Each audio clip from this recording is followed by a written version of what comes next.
Hello বন্ধুরা, কেমন আছো তোমরা সবাই? আশা করছি সবাই খুবই ভালো আছো। আমরাও কিন্তু বেশ ভালো আছি। আমি রিয়া, আমার নতুন আরও একটি ভিডিওতে তোমাদের সকলকে জানাই অনেক অনেক স্বাগত, অনেক অনেক ভালোবাসা। এখন বাজে সকাল 6টা, আর এই 6টা থেকেই আমি আমার আজকের ব্লগটা শুরু করলাম। সকালে ঘুম থেকে উঠেই দরজা জানলাগুলো খুলে দিলাম, আর দেখো চুলটা কেমন পাখির বাসার মতন হয়ে গেছিলো। কারণ আমার পেছনে যতই বেনুনি করি, সামনে তো অনেক লক্স কাটা, সেই জন্য সেই চুলগুলো একদম উস্কো খুস্কো হয়ে যায়, সামনে চলে আসে। তো সেই জন্য চুলটা যদি না আঁচড়ে বাঁধা হয় একদম খারাপ লাগে দেখতে। তো সেই জন্য চুলটা খুলে ভালো করে বেঁধে নিলাম। আর এদিকে দেখো বিছানা তুলতে চলে এসেছি। আমার জানো তো বিছানা একদম পরিপাটি করে না তুললে একদমই ভালো লাগে না। অনেকে আছে কোনো রকম তুলেই রেখে দেয় এক কোনায়, তো আমার একদম ভালো লাগে না। এইরকম টান টান করে যদি বিছানাটা তোলা হয় আমার খুব দেখতেও ভালো লাগে, মনটাও খুব ভালো লাগে। আর জানো তো ঘর দুয়ার যেরকমই হোক না কেন, যদি পরিষ্কার পরিচ্ছন্নভাবে রাখা হয় আর পরিপাটি করে রাখা হয়, ভালো করে যেখানে জিনিস সেখানে রাখা হয়, তাহলে কিন্তু দেখতে খুবই ভালো লাগে। আর এমন না যে পাকা ঘরই শুধু সাজানো যায়, কাঁচা ঘর সাজানো যায় না, তা কিন্তু নয়। তোমার ইচ্ছা থাকলে তুমি কাঁচা ঘরকেও অনেক সুন্দর একটা লুক দিতে পারো। তো যাই হোক, এখন তো আমাদের এই ঘরটা কিছুদিনের জন্যই রয়েছে, কারণ কদিন পরে তো পাকা ঘর করবে, সেই জন্য বেশি কিছু দিয়ে আর এই ঘর সাজিয়ে লাভ নেই। কারণ আর মাত্র 2 মাস, তারপর থেকে আমাদের ঘর চালু হবে। তো তাড়াতাড়ি হয়ে যাবে ঘরটা, সেইভাবে মিস্ত্রিদের বলে কয়ে করতে হবে। মানে যেহেতু 6 মাসের মধ্যে আমার বর বাড়ি আসে না, সেই জন্য 6 মাসের মধ্যেই মানে ঘরটা পুরো কমপ্লিট করে ও যাতে পরের বার বাড়ি এসে ঘরে উঠতে পারে, সেই রকমভাবেই শুরু করতে হবে। সেই জন্য এই ঘরের কোনো কিছু আর পাল্টাই না, কোনো কিছু সেইভাবে সাজাই না। তো কি হবে, সবই তো ভেঙে ফেলতে হবে, এই ঘরটা তো থাকবে না। সেই কারণে এইভাবেই ঝেড়ে পুছে রাখি যেইটুকু করা যায়। আর এদিকে দেখো রাত্রেবেলা তো এইসবগুলোর ভুসি গুলিয়েছিলাম, তার ভেতরে মিশ্রি দেওয়া ছিল, তো সেটাই এখন খেয়ে নিলাম। আর এইসবগুলোর ভুসিটার সাথে মিশ্রি দিয়ে খেলে পেটটা খুব ঠান্ডা থাকে। মিশ্রিও নাকি ঠান্ডা হয়, আর এইসবগুলোর ভুসি তো পেট ঠান্ডা করেই, তোমরা সবাই জানো। তো সেটাই এখন সকালে খেয়ে নিলাম। আর তারপর চলে এসেছি ঘর ঝাড় দিতে। আর আজকে কারেন্ট সকালবেলা থেকেই আছে, তো আজকে মনটা খুব খুশি। মানে কারেন্ট থাকলে মনটা খুব খুশি হয়ে যায়। আর আমাদের এখানে জানো তো কোনো কোম্পানির সিমের নেট সেভাবে চলে না, সেই কারণে বাড়িতে ওয়াইফাই, আর কারেন্ট যখন চলে যায় ওয়াইফাইও চলে যায়। আর কোনো মানে একদম আমরা দুজন কানা হয়ে থাকি। আর মানে ফোন চালাতে পারি না, তো মা আর আমি চুপচাপ বসে থাকি, ভালোও লাগে না। কারেন্ট থাকলে এটা সেটা দেখা যায়, ফোনে টাইমটা কেটে যায়, কিন্তু কারেন্ট চলে গেলে আমাদের মনটা একদমই খারাপ হয়ে যায়। কালকে তো সারা দিনই কারেন্ট ছিল না, সেই আগের দিন সন্ধেবেলা গেছে, আর তারপর সেই রাত্রে কত রাত্রে এসছে। তো যাই হোক, কারেন্ট আমাদের এখানে খুব সমস্যা। মানে একটু আকাশে যদি মেঘও ডাকে তাও কারেন্ট চলে যায়, জানো তো এরকম অবস্থা। জানি না কবে ঠিক হবে, তো কেউ বলেও না, কোনো অবজেকশন করে না। একজন করলে তো হবে না, গ্রামের সবাই মিলে যদি মানে কারেন্টের অফিসে গিয়ে বলা হয় যে এরকম কেন হচ্ছে, এটা ঠিক করো, তাহলে কিন্তু ঠিক হয়। আমাদের পাশের গ্রাম, সেই গ্রামে আবার অন্য জায়গার লাইন, তো সেখানে সাথে সাথে কারেন্ট দিয়ে দেয়। মানে বৃষ্টি যতক্ষণ হবে ততক্ষণ অফ থাকে, কিন্তু বৃষ্টি চলে আসলে সাথে সাথে কারেন্ট কিন্তু দিয়ে দেয়। তো যাই হোক, ওদের তো ভালো। আর আমাদের এখানে এরকমই সব দিন, তো মনে হয় না আর কোনো দিন ঠিক হবে এই জিনিসটা। যাই হোক, সবার অভ্যেস হয়ে গেছে। আর এদিকে দেখো বাইরে চলে এসলাম ব্রাশ করতে। আর আজকে মনে হয় না বৃষ্টি হবে, খবরে বলেছে আজকে বৃষ্টি পাসটা কোনো কিছু নেই, ওয়েদারটা ভালো থাকবে। আর সেই কারণে দেখো মানে সকাল থেকেই রোদ, এখন ওই 6টা মতন বাজে, 6টা 15-20 বেজে গেছে, তাও দেখো রোদ ওঠেনি এখনো পর্যন্ত। তো কিছুক্ষণের মধ্যে হয়তো উঠে যাবে। আর মা ব্যায়াম করতে যায় রেগুলার প্রত্যেক দিন সকালবেলা, তো মা ব্যায়ামে গেছে, এখনও আসেনি। ওই 5:30টার দিকে যায় মা। তো মা আসার আগে আমার সমস্ত বাসি কাজবাজ একদম কমপ্লিট হয়ে যায়। আর মা আসলে মাকে চা করে দিতে হয়, তারপর সবজি ফবজি কাটাকুটি অনেক কাজ থাকে। তো বাসি যে কাজগুলো হয়, হাত মুখ ধোয়া, ঘরবাড়ি ঝাড় দেওয়া, বিছানা তোলা, এই সমস্ত কাজবাজ আমি এই 1 ঘন্টার মধ্যে করে দিই। 1 ঘন্টাও লাগে না, একটুখানি বসে নিই মা আসতে আসতে। তো মা ওই 7টার দিকে আসে, 7টারও কিছু মানে অনেক দিন আগে আসে পরে আসে, কোনো ঠিক নেই, নির্দিষ্ট কোনো টাইম নেই। তো এদিকে দেখো আমি সবজি কাটতে বসে গেছি। আজকে আমাদের বাড়ি নিরামিষ তরকারি হবে। তো এমনিতেই নিরামিষ, কোনো স্পেশাল ডে বলে না। তো সেই জন্য অনেক দিন খাই না এরকম সয়াবিন দিয়ে। কুমড়ো এনেছে মা বাজার থেকে আগের দিন বাজার করে, আরও বেশ কিছু সবজি ছিল, তো সেগুলো দিয়েই আজকে নিরামিষ হবে। আর এটা যদি শীতের সময় হতো না, তাহলে আরও অনেক রকম সবজি পাওয়া যেত, ওলকপি, তারপর তোমার ওই শিম টিম দিয়ে, সেগুলো গাজরও দেওয়া যায়, তো সব কিছু দিয়ে মা নিরামিষ করে শীতের সময়। আর এখন তো গরমের সময় বেশি সবজি নেই, যেটুকু আছে সেটুকু দিয়ে চালিয়ে নিতে হবে। আর এই কুমড়োটা আমি প্রথমবার দেখছি, মানে কুমড়ো তো অ্যাকচুয়ালি কাটলে ভেতরে অরেঞ্জ কালার হয়, তো এটা কাটলে পুরো ভেতরে সাদা। তো মা বললো, দেখ এই কুমড়োটা নতুন এনেছি। তো সে খেতেও কিন্তু কুমড়োর মতনই লাগে, কিন্তু কেমন একটা সাদা, মানে এইরকম আমি কোনোদিন দেখিনি। আর মা একটা ইঁচড় এনেছিল, কালকে রান্না করবে ইঁচড়। আর এই বছরে প্রথমই এই যে ইঁচড় খাবো কালকে, আজকে আর করবে না, কালকেই করবে। আর ইঁচড় তো আমার খুবই ভালো লাগে খেতে, পুরো মাংসর মতন করে রান্না করলে। আর চিংড়ি মাছ না দিলেও হয়, মানে ইঁচড় চিংড়ি অ্যাকচুয়ালি সবাই খায় না, তো আমার কাছে চিংড়িটা না দিলেও ভালো লাগে, দিলেও ভালো লাগে, কোনো ব্যাপার না। তো মা আজকে চিংড়ি পায়নি, সেই জন্য আজকে আর করেনি। আমি মাকে বললাম, চিংড়ি লাগবে না, তুমি এমনিই করো, তাতেই সুন্দর লাগবে মাংসর মতন করে। তো মা বললো, না, চিংড়ি না দিলে কি মজা আসে, ভালো লাগে।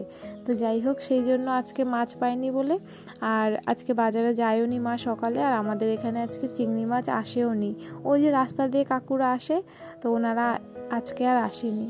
আর এদিকে দেখো, আমার সব সবজি কাটা হয়ে গেছে, আর এগুলো আগের দিনের বাজার মা করে এনেছিল, সেগুলোই আমি গুছিয়ে রাখবো। কিছু ফ্রিজে রাখতে হবে, আর কিছু এই ঝুড়ির ভেতরে রাখতে হবে। এই যে সেই কুমড়োটা যার কথা বলছিলাম, ভেতরটা সাদা, তোমরা হয়তো অনেকে চেনো, কিন্তু আমি কোনোদিনই দেখিনি এরকম টাইপের কুমড়ো, এই প্রথমবারই দেখছি। মাকে বলেছিলাম বাজার থেকে ঝিঙে নিয়ে আসতে, মা আমার জন্য ঝিঙে নিয়ে এসছে। আর এই ইঁচড়টা দেখছো, ইঁচড়টা একদমই ছোট। আর মা বলল, এখন নাকি ইঁচড় পাওয়াই যায় না, সমস্ত ইঁচড় বড় হয়ে গেছে, মানে কাঁঠালের মতন হয়ে গেছে। সেই জন্য এই ছোট ইঁচড়গুলো বেশি ভালো লাগে খেতে, আর বীজ বড় হয়ে গেলে আর ভালো লাগে না খেতে। তো সেই জন্য সারা বাজার খুঁজে এই একটাই এত ছোট সাইজের এঁচড় পেয়েছে মা, সেটাই নিয়ে এসছে। অনেক দিন ধরেই বলেছিলাম, মা বাজার করতে গেলে বা বাজারে গেলে আমার জন্য ইঁচড় নিয়ে আসবে, অনেক দিন, মানে এই বছরে এখনো পর্যন্ত খাওয়া পড়েনি, তো সেই জন্যই মা নিয়ে আসলো। আর এদিকে দেখো, আমি এখানে ডাল ভেজাচ্ছি। কী জন্য ভেজাচ্ছি বলো তো? ডাল রান্না হবে? একদমই না, ডাল আজকে বড়া হবে। আর এখন বড়াটা হবে না, যখন দুপুরবেলা ভাত খাবো তখন, মানে গরম গরম বড়া তখনই ভাজা হবে। এখন ভাজলে আর মানে হয়ে যাবে, নেতিয়ে যাবে, অতটা ভালো লাগবে না খেতে। আর এই দেখো, এদিকে মার জন্য তো আমি রুটিটা বেলে দিলাম, আর মা ওদিকে রুটিটা ভেজে নিল। আর এখানে বেগুন ভর্তা বানাচ্ছি, মানে বেগুন সেদ্ধগুলো ভাত থেকে আলাদা করে বের করে এখানে মাখিয়ে নিয়েছি। আর আজকে আমাদের কি কি রান্না হয়েছে দেখো, বেগুন ভর্তা, এদিকে নিরামিষ তরকারি, আম ভাজাও বলতে পারো, আমের চাটনিও বলতে পারো। আর মার তো সুগার, সেই জন্য আর চাটনি বলতে পারো না, কারণ ওর ভিতরে তো চিনি দেয়নি, চিনি দিলে চাটনি হয়ে যেত পুরো। ভাজা ভাজা করেছে, একটু মাখা মাখা করেছে। আর রুটি, মা রুটি খায় সকালবেলায়, মার তো সুগার সকালবেলায়, সেই জন্য রুটি খায়, আর আমি এখানে ভাত খেয়ে নিয়েছি। আর এখন কিন্তু অনেকটা সময় পর, মানে আমার স্নান হয়ে গেছে, পুজো দেওয়া হয়ে গেছে, আর এদিকে চলে এসেছি ডাল বাটতে। আর আমার মনেই নেই একদম যে ডালের বড়া করতে হবে। এখন কটা বাজে বলো তো? 2টো মতন বাজে, আর 2:30টার দিকে তো খাই। তো এখন আমি একটু রান্নাঘরে কোনো একটা কাজে এসেছিলাম, তখন দেখি মিটকেসের মধ্যে ডাল ভিজানো রয়েছে, একদম মাথা থেকে বেরিয়ে গেছে, জানো তো, এটা ভুল হয়ে গেল। তো যাই হোক, আধা ঘন্টা সময় আছে, 2:30টার দিকে আমরা খাই, তো আধা ঘন্টার মধ্যে আমার বড়াটা রেডি করতে হবে। তো সেই জন্য এখানে আমি বেটে নিচ্ছি। আর এদিকে কারেন্টও নেই, যে আমি ঘুলি দেবো একটা মিক্সারে, তারও উপায় নেই, কারেন্ট নেই, জানো তো, কারেন্ট চলে গেছে, মানে আসছে যাচ্ছে, কেমন একটা ঠিকঠাক করে থাকছে না। সেই জন্য কারেন্টের ভরসা করে লাভ নেই, আরও দেরি হয়ে যাবে। এদিকে তো খিদে পেয়ে গেছে, মারও খিদে পেয়ে গেছে, আমারও খিদে পেয়ে গেছে। তো সেই জন্য ঝমাঝম হাতেই বেটে নিলাম। আর সব কটা বাটতে পারিনি, জানো তো, মানে অনেক হয়ে যাচ্ছিল, সেই জন্য কিছুটা রেখে দিয়েছি, আর কিছুটা এখানে করে নেবো। আর একদম সিম্পল করব, লবণ হলুদ আর একটুখানি লঙ্কার গুঁড়ো দিয়েছিলাম, তাই দিয়েই করব। কোনো রকম আদা রসুন পেঁয়াজ মানে দেবো না, মানে সময় নেই, জলদি জলদি করতে হবে। আর এদিকে বসিয়ে দিয়েছি কড়াই, আর এদিকে ভালো করে মিক্স করে নিলাম সমস্ত কিছু। তো একটুখানি চেক করে নিলাম যে লবণ হয়েছে নাকি, তা দেখছি হ্যাঁ লবণ হয়েছে।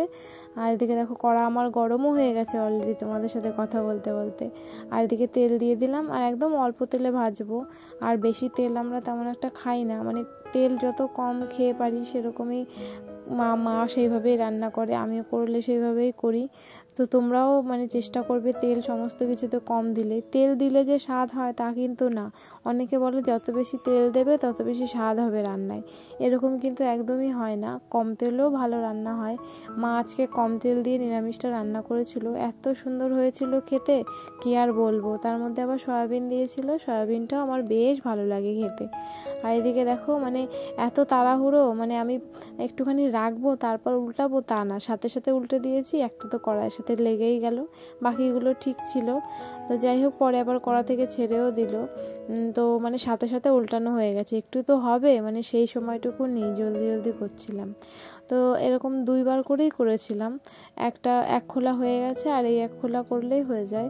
আর কিছুটা রয়েছে সেটা মানে কালকে করবোখানে, বা সন্ধ্যেবেলা যদি টাইম হয় সন্ধ্যেবেলা করবোখানে।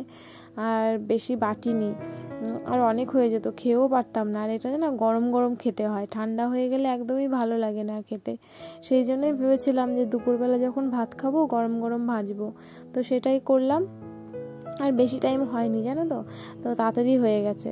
আর এখন বাজে পুরো পাক্কা 2:30 বাজে, তো দেখছি 2:30-এর মধ্যে কমপ্লিট হয়ে গেছে। আর আমার সমস্ত কিছু টাইমলি করতে ভালো লাগে, আমি খুব ঘড়ি দেখে কাজ করি জানো তো। এদিকে আমরা দুপুরবেলা খাওয়া দাওয়াটা করে নেব, গরম গরম বড়া চলে আসলো, আর সাথে ছিল সকালবেলার নিরামিষ, আর ছিল সকালবেলার আম ভাজা। আমাদের একবারই রান্না হয় সকালে। তো চলো আবার তোমাদের সঙ্গে পরে দেখা হচ্ছে, আমরা খাওয়া দাওয়াটা করে নিই।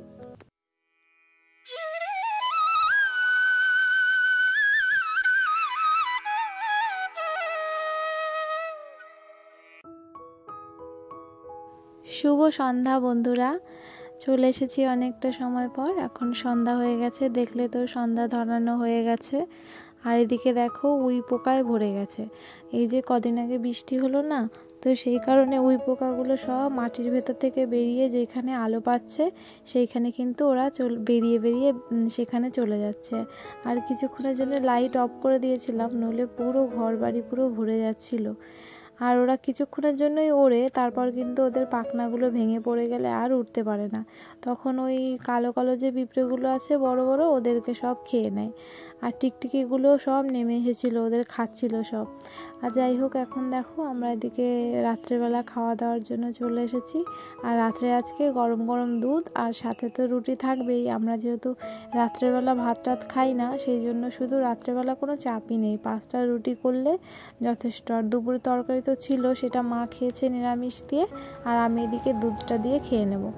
আর আজকে আর দই পাতায়নি, মা রেগুলার এই দুধটা দিয়ে দই পাতায়, মানে আমাদের ঘোষের কাছ থেকে দুধ রাখা হয় তো সেটা দিয়েই মা দই পাতায়। তো আজকে আর মাকে বললাম যে দই পাতাতে হবে না, আজকে দুধটা খাই এমনি রুটি দিয়ে, অনেক দিন খাওয়া হয় না, সেই জন্য আজকে দুধ রুটিটা খেয়ে নিলাম।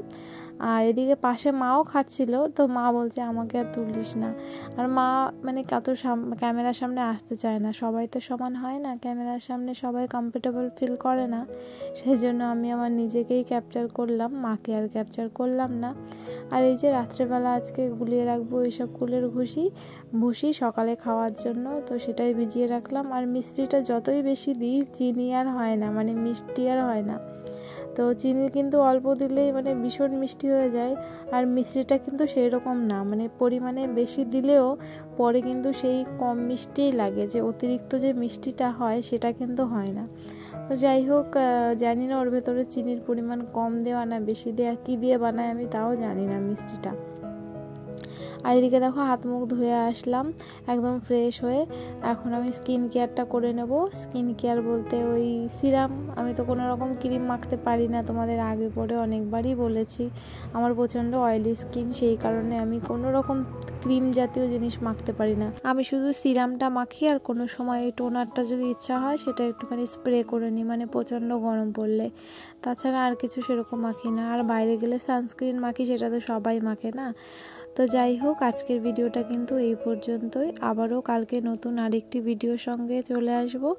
আর তোমরা যারা আমার ভিডিওটা এত পর্যন্ত দেখেছো, তোমাদের অসংখ্য ধন্যবাদ। সবাই কিন্তু ভালো থেকো, সুস্থ থাকো। Good night.